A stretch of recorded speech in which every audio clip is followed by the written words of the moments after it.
I'm Margaret Tenard, and this is Press for People. Robert Darden III shared some strategies with the Press for People team that can help you overcome difficult interviews.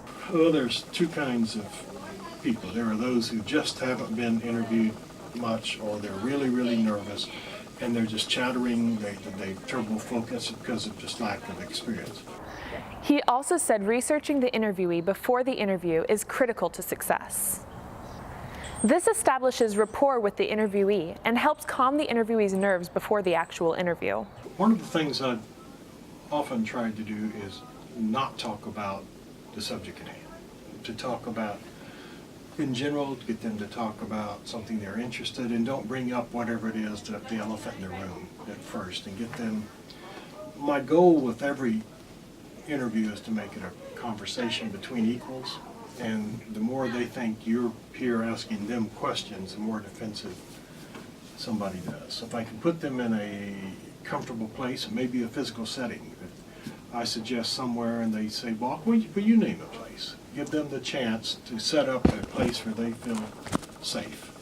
And then if they are still nervous on this, then don't jump right in. It's not, do you still beat your wife kind of questions right off the bat. Find out if we can find a common ground. If I've done my homework, I can find that. I know kind of what to start with. And then once they're feeling comfortable, then I ask, say, is it okay if I ask you a few questions on this now? Or and just give them every chance to take control of that. And when they feel empowered, then they'll be more likely to answer questions, particularly people who haven't been interviewed. Well, one of the first things to do is make sure the recording device is nowhere to be seen. The more obvious it is, the more people talk down to it.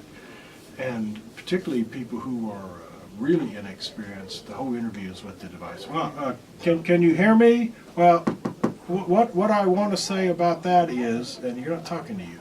So I put it off to a side, and if it's a long interview or if I'm really trying to get specific material, I have a little lapel mic that I'll put, just a small, inobtrusive one. I just want to make sure I get everything. And I try not to look at it because that's distracting. I don't ever look at it to make sure it's running until I know they're not looking at me. If you find yourself with limited material, he recommends writing about your experience writing the story. Darden found himself having to employ this method in an interview with Ralph Reed, a Christian political activist in the early 1990s, who was executive director of the Christian Coalition. He can interview me in the limo from the speech to the airport. That's it. That's all I'm going to give you. And the magazine had a reputation of being very forward, very, not confrontational, but direct. And he got in the limo, got his entourage in the limo, and made it so that I had nowhere to sit. So I had to kind of sit on the hump facing them with nothing behind me. And then he would do the usual yes-no answer no matter what I gave him. So I kept working, trying the things I just said. Then when he would answer, he would just start to answer mine, and then he would take it his own way for his own usual crap. And then at one point, the limo had to come to a sudden stop, and it pitched me face first into the seat between them.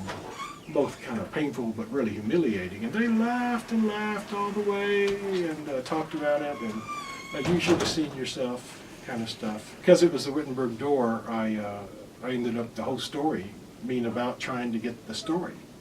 While journalists can't control how their interviewees will behave, they can take steps to maximize the material available to them. I'm Margaret Tenard, and this is Press for People.